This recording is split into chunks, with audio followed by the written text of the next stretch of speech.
Hello guys, आपका स्वागत है आपके अपने चैनल भक्ति मार्गदर्शन में। तो आज हम आपको सुनाएंगे विष्णु भगवान की 5 ऐसी कहानियाँ, ऐसी कथाएं जिनको सुनकर आपका मन प्रसन्न हो जाएगा। एक बार भृगु ऋषि जानना चाहते थे कि ब्रह्मा, विष्णु और महेश में सबसे श्रेष्ठ कौन है। वे बारी बारी से सबके पास गए।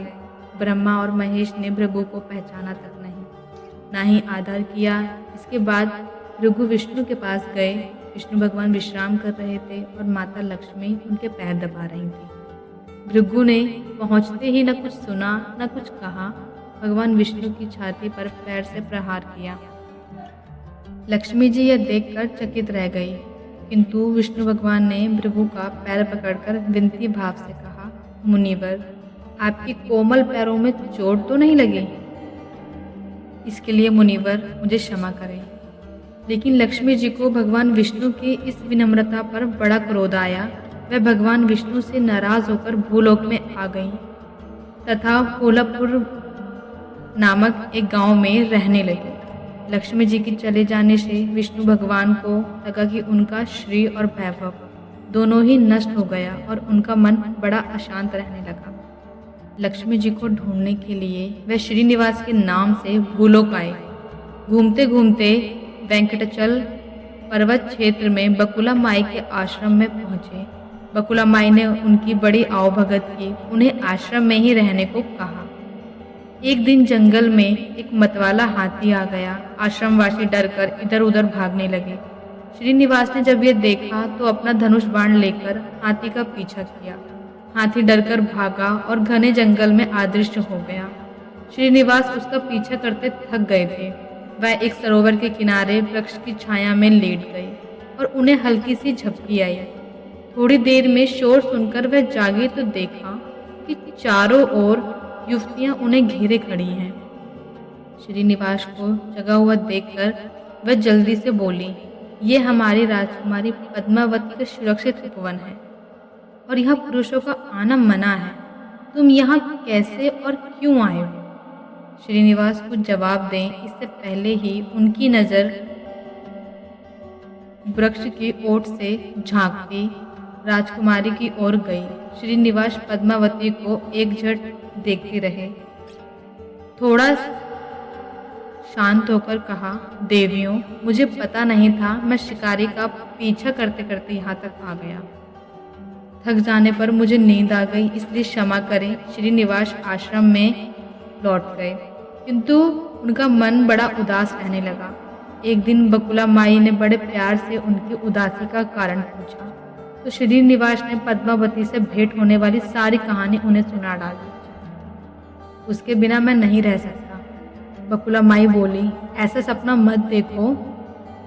वह एक प्रतापी चोल नरेश आकाश राजा की बेटी है। और कहा, तुम आश्रम में पलने वाले कुल गोत्रहीन युवक। श्रीनिवास बोले, माँ, एक उपाय है, तुम मेरा साथ दो तो सब संभव है। बकुला माई ने श्रीनिवास का सच्चा प्यार देखकर हाँ कर दी। श्रीनिवास ज्योतिषी जानने वाली औरत का वेश बनाकर राजा आकाश की राजधानी नारायणपुर पहुंचे।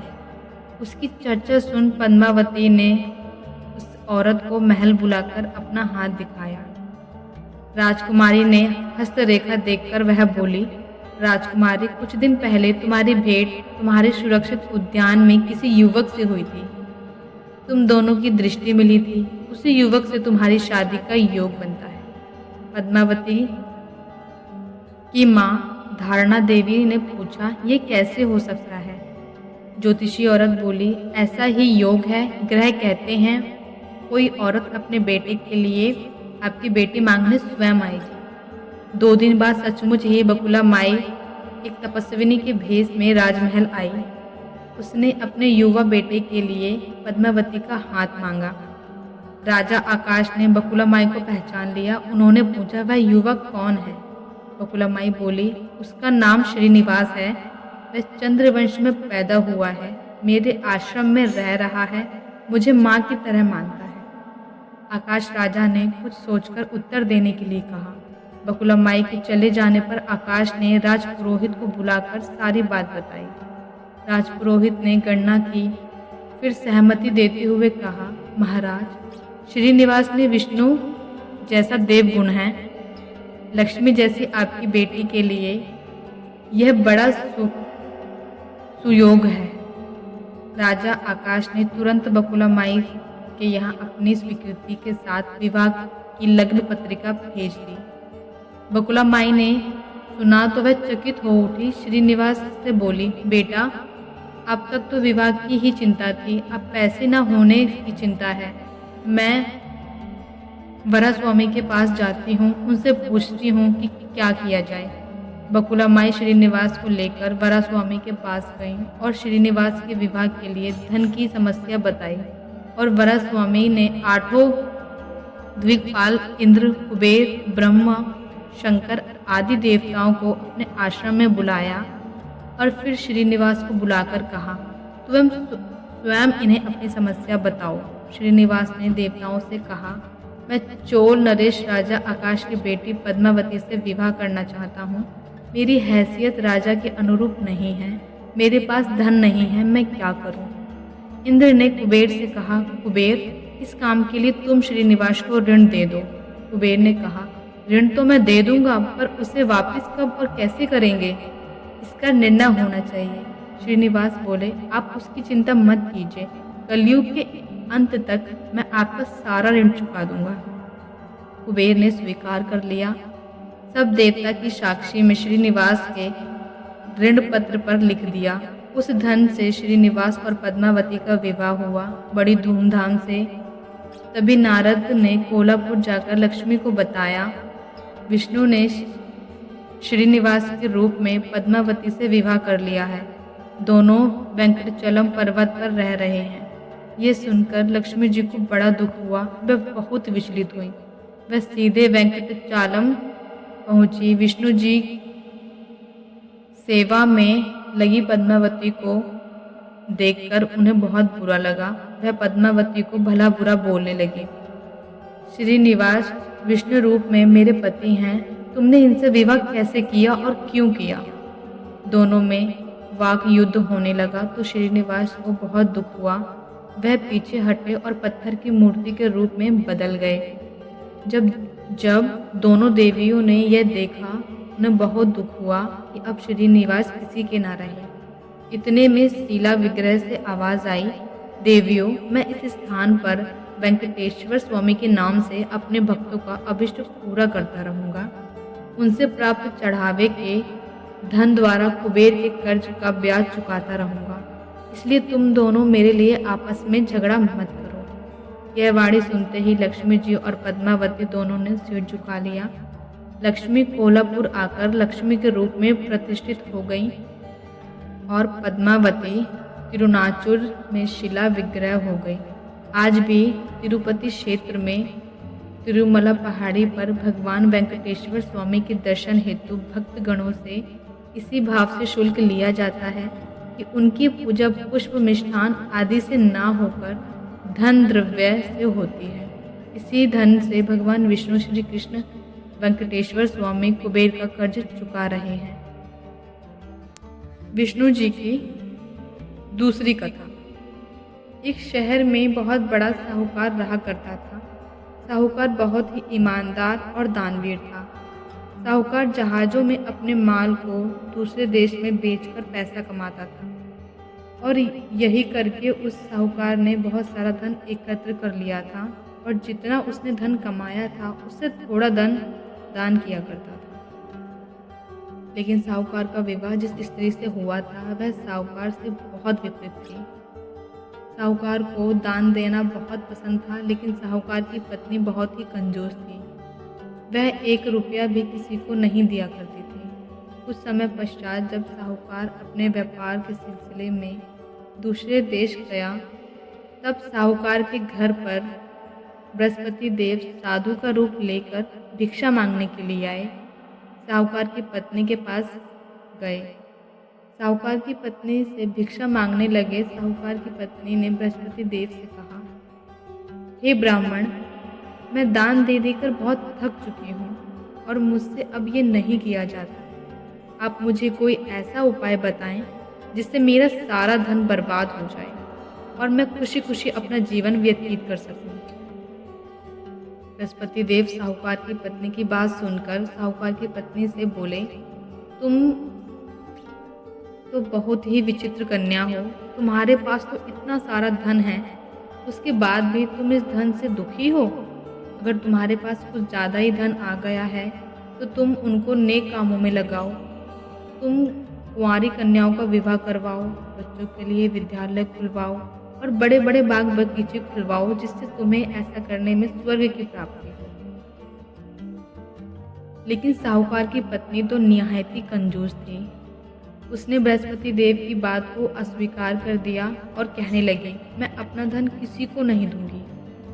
बृहस्पति देव ने साहूकार की पत्नी से कहा, अगर तुम्हारी यही मनोकामना है तो तुम एक काम करना, तुम 7 बृहस्पतिवार को अपने घर को गोबर से लीपना, अपने बालों को पीली मिट्टी से धोना और बाल धोते समय स्नान करना, साहूकार से अपनी हजामत करवाना, अपने घर में मांस का सेवन करना और अपने कपड़े धोना।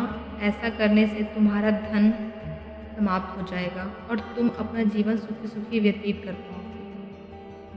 साहूकार की पत्नी ने बृहस्पति देव की बात मानकर सारे कार्य करने लगी जो बृहस्पति देव ने साहूकार की पत्नी से करने के लिए कहे थे। जैसे ही मात्र 3 गुरुवार हुए, साहूकार के पास सारा धन समाप्त हो गया और 3 दिन में ही साहूकार की पत्नी मर गई। जब साहूकार दूसरे देश से वापस आए और आकर अपना घर देखा तो उनके घर में ना ही कुछ था और ना ही उनकी पत्नी थी। सब कुछ बर्बाद हो चुका था। उनके बच्चे ज़ोर ज़ोर से रो रहे थे, उनकी पत्नी भी मर चुकी थी।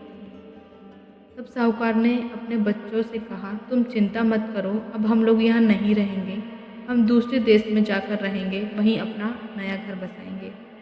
साहूकार ने अपने बच्चों को लेकर एक दूसरे देश चला गया। वहाँ पर वह रोज़ाना लकड़ी काटकर बाजार में जाकर बेचता और उससे कुछ धन कमाया और एक छोटा सा घर लिया। ऐसा करते करते अपना जीवन व्यतीत करने लगा। एक दिन जब साहूकार लकड़ियाँ काटकर अपने घर गया तो उसके बच्चों ने कहा कि पिताजी, मुझे दही खाने का बहुत मन कर रहा है और मेरे लिए दही लाई आइए। लेकिन साहूकार के पास तो दही खरीदने के लिए भी पैसे नहीं थे। लेकिन साहूकार ने अपने बच्चों से कहा कि तुम चिंता मत करो, मैं तुम्हारे लिए दही ले आऊँगा। और ऐसा कहकर वह लकड़ी काटने चला गया। साहूकार थोड़ी दूर जाने के पश्चात एक पेड़ के नीचे बैठ गया और वहाँ ज़ोर ज़ोर से रोने लगा और अपनी दशा पर विचार करने लगा।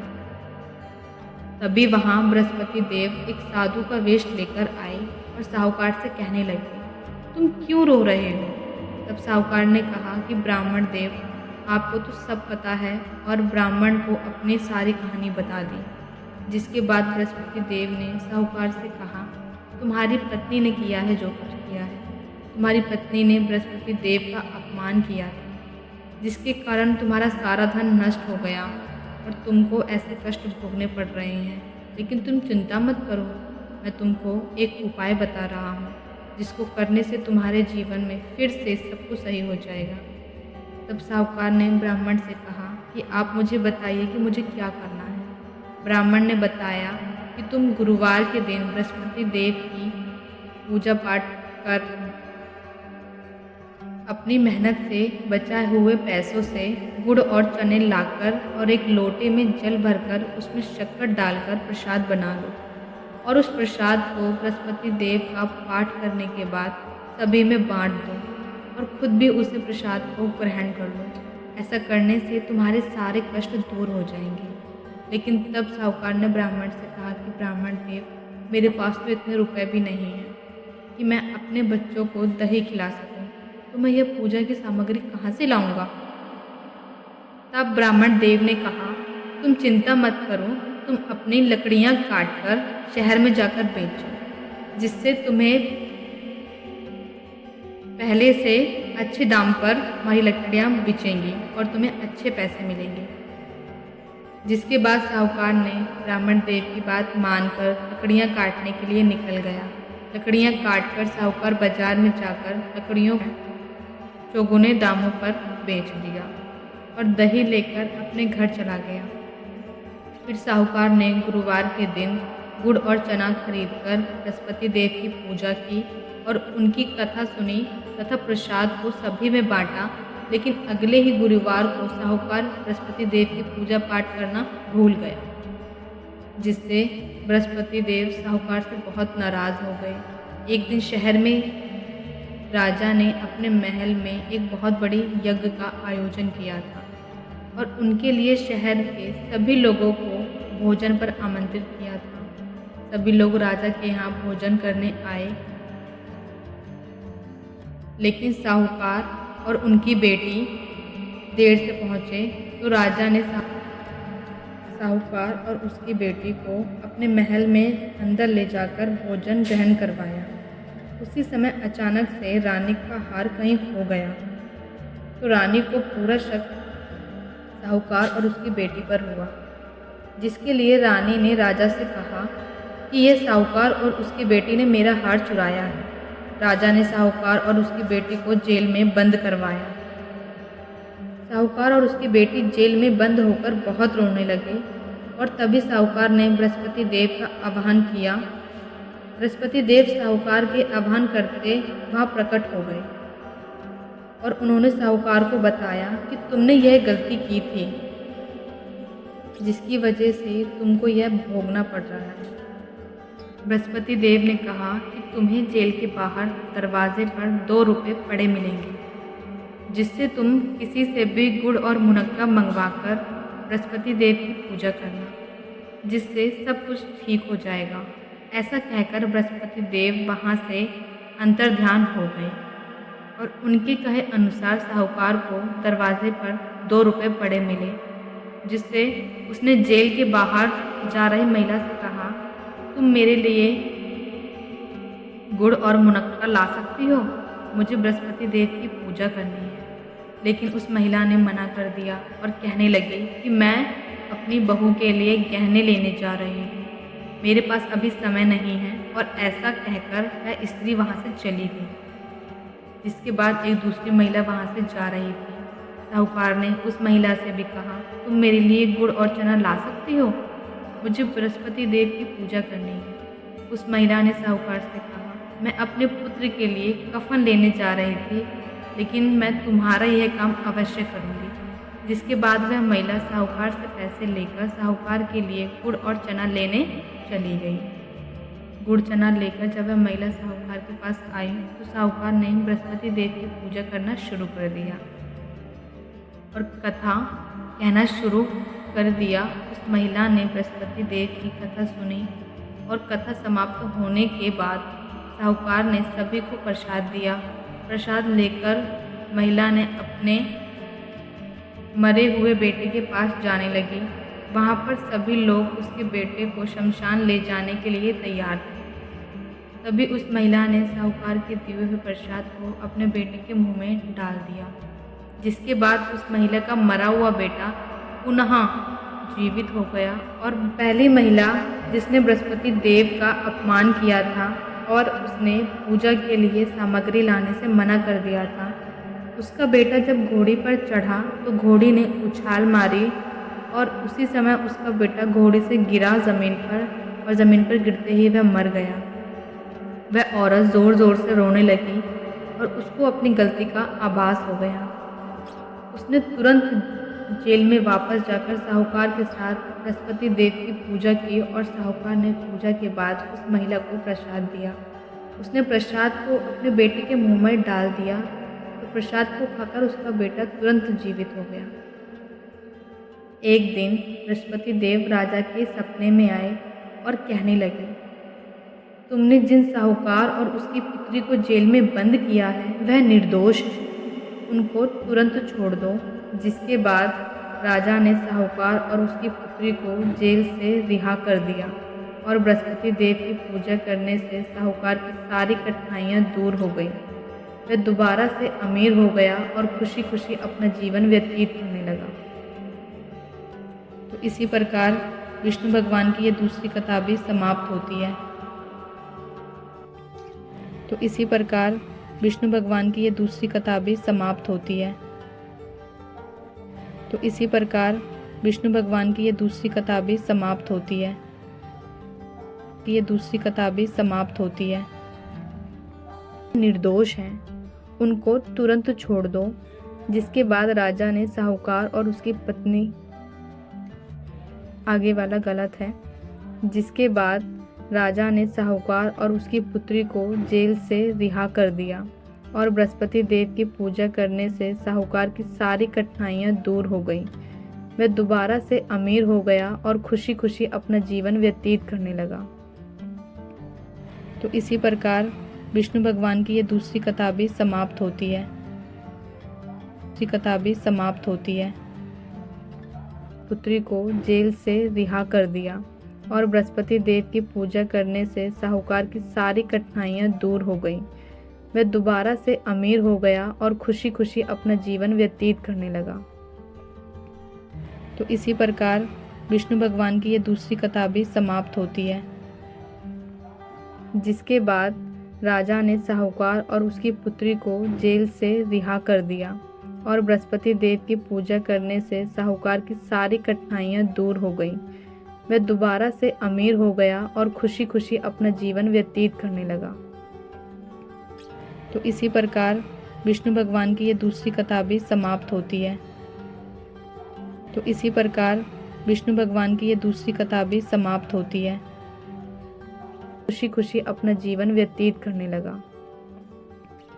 तो इसी प्रकार विष्णु भगवान की ये दूसरी कथा भी समाप्त होती है। हो गई। वह दोबारा से अमीर हो गया और खुशी खुशी अपना जीवन व्यतीत करने लगा। तो इसी प्रकार विष्णु भगवान की ये दूसरी कथा भी समाप्त होती है। विष्णु भगवान की ये दूसरी कथा भी समाप्त होती है। हो गया और खुशी खुशी अपना जीवन व्यतीत करने लगा। तो इसी प्रकार विष्णु भगवान की ये दूसरी कथा भी समाप्त होती है। भगवान विष्णु की तीसरी कथा। एक बार ऋषि दुर्वासा ने इंद्र को एक हार भेंट कर दिया। इंद्र ने हार पर खास ध्यान ना देते हुए उस हार को अपने हाथी ऐरावत के दांत पर रख दिया और वह दांत से नीचे गिर गया। ये देखकर दुर्वासा ऋषि क्रोधित हो गए और उन्होंने इंद्र को अपनी सारी शक्तियां देवताओं को देने का श्राप दे दिया। श्राप के कारण इंद्र और अन्य देवता अपनी शक्ति खो बैठे और असुरों के साथ युद्ध में हारने लगे। बाली के नेतृत्व में असुर ने पूरे ब्रह्मांड पर अधिकार कर लिया। जब कोई रास्ता नहीं बचा तो इंद्र ने विष्णु की सहायता मांगी। विष्णु ने देवताओं को उनकी शक्ति वापस दिलाने की एक योजना बनाई। उन्होंने देवताओं से समुद्र मंथन करके अमृत निकालने को कहा, जिसे पीकर मैं अमर हो सकते थे और अपनी शक्ति वापस पा सकते थे। देवता तो शक्तिहीन हो चुके थे, इसलिए समुद्र मंथन के लिए उन्होंने असुरों की सहायता मांगी। देवताओं और असुर ने मिलकर समुद्र मंथन शुरू किया। विशाल पर्वत मंदराचल को मछली बनाकर मंथन किया जाने लगा, लेकिन भारी पर्वत समुद्र में डूबने लगा। पर्वत को डूबने से बचाने के लिए विष्णु ने कछुए का रूप रख लिया और पर्वत को अपनी पीठ पर रख लिया। विष्णु के कछुए रूप में आने को ही उनका दूसरा अवतार कूर्म अवतार कहा जाता है। मंदराचल को थामने के लिए सहारा मिल गया था, तो विशाल नाम वासुकी को रस्सी की तरह लपेटकर समुद्र मंथन शुरू किया गया। एक ओर से देवता और दूसरी ओर से असुर वासुकी नाग को खींचने लगे। समुद्र मंथन शुरू हुआ तो भारी लहरें उठने लगीं। उससे तीव्र विष हलाहल भी निकला। देवतागण डर गए, क्योंकि नीला विष पूरे विश्व को नष्ट कर सकता था। वह सब मिलकर शिवजी भगवान की रक्षा की विनती करने लगे। शिवजी ने प्रकट होकर सारा विष को पी लिया। इस विष को उन्होंने गले के नीचे नहीं उतरने दिया, बल्कि गले में ही रोक लिया। तभी से उनका गला आज तक नीला है। वह नीलकंठ कहलाने लगे। मंथन फिर शुरू हुआ तो समुद्र से बहुत सारे रत्न, आभूषण और उपहार निकले। इच्छा पूरी करने वाली गाय कामधेनु, धन की देवी लक्ष्मी, इच्छा पूरी करने वाला पेड़ कल्प वृक्ष और अंत में हाथों में अमृत कलश और आयुर्वेद के लिए धनवंतरी निकले। अमृत बाहर आते ही असुरों ने कलश छीन लिया। देवता और असुर के बीच भीषण युद्ध हुआ। अंत में विष्णु ने सुंदर युवती मोहिनी का रूप धारण करके असुरों को ललचाया और उनसे अमृत छीन लिया। असुरों ने अमृत विष्णु को अपने पंखों वाले सारथी गरुण को दे दिया। गरुण ने कलश थामा तो कुछ अमृत छलक पड़ा, जिससे अमृत की कुछ बूंदें उज्जैन, नासिक, इलाहाबाद और हरिद्वार में गिरी।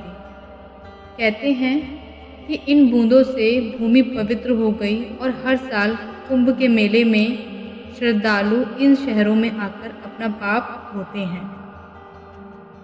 देवतागण अमृत पाकर अमर हो गए।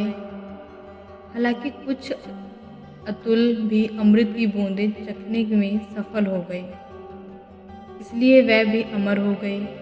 दो असुर राहु और केतु अपने वेश बदलकर देवताओं के बीच बैठ गए। सूर्य और चंद्रमा ने उन्हें पहचान लिया और विष्णु ने उनकी शिकायत कर दी। विष्णु ने सुदर्शन चक्र से उनके सिर काट दिए। तब तक अमृत उनके गले से नीचे नहीं उतर पाया था, इसलिए उनके सिर तो अमर हो गए, लेकिन शेष धड़ मर गया। इसी का बदला लेने के लिए राहु और केतु हर साल सूर्य ग्रहण और चंद्र ग्रहण के दौरान सूर्य और चंद्रमा को निगल लेते हैं। इस प्रकार भगवान विष्णु की तीसरी कथा समाप्त होती है। विष्णु भगवान की चौथी कथा। पौराणिक कथाओं में त्रिदेव यानी ब्रह्मा, विष्णु और महेश का जिक्र मिलता है। ब्रह्मा जी को सृष्टि का रचयिता माना जाता है, वहीं विष्णु जी को जगत का पालनहार और महेश यानी शिव जी को संहारक माना जाता है। शिव को असुर और अधर्मियों का वध करने के लिए जाना जाता है और भगवान विष्णु को इस असुरों का वध करने के लिए एक दिव्य अस्त्र की जरूरत पड़ी, तो उन्होंने शिव की तपस्या शुरू की। विष्णु ने तपस्या के दौरान शिव को अपने नेत्र यानी अपनी एक आंख भेंट कर दी। शिवजी इससे प्रसन्न हुए और विष्णु को सुदर्शन चक्र भेंट किया। सुने ये रोचक पौराणिक कथा। पौराणिक मान्यताओं के अनुसार एक बार धरती पर राक्षसों का अत्याचार अधिक बढ़ गया। असुरों की दृष्टि स्वर्ग पर अधिकार जमाने पर टिकी थी। इससे भयभीत होकर स्वर्ग के सभी देव विष्णु जी के पास पहुँचे। उन्होंने धरती और स्वर्ग लोक को राक्षसों को से मुक्त करने की गुहार लगाई। विष्णु जी को पता था कि इसका समाधान शिव के पास है। भगवान विष्णु शिव की तपस्या आरंभ करने लगे। वह शिव जी के 1000 नाम जपते और हर नाम के साथ एक कमल का फूल चढ़ाते। शिव जी ने विष्णु जी की परीक्षा लेनी चाही। वह विष्णु जी के समक्ष पहुँचे और चुपके से एक कमल का फूल चुरा लिया। विष्णु जी अपनी तपस्या में इतने लीन थे, उन्हें इस बात का पता ही नहीं चला। जब उन्होंने आखिरी नाम जपा तो उनके पास कमल का फूल नहीं था।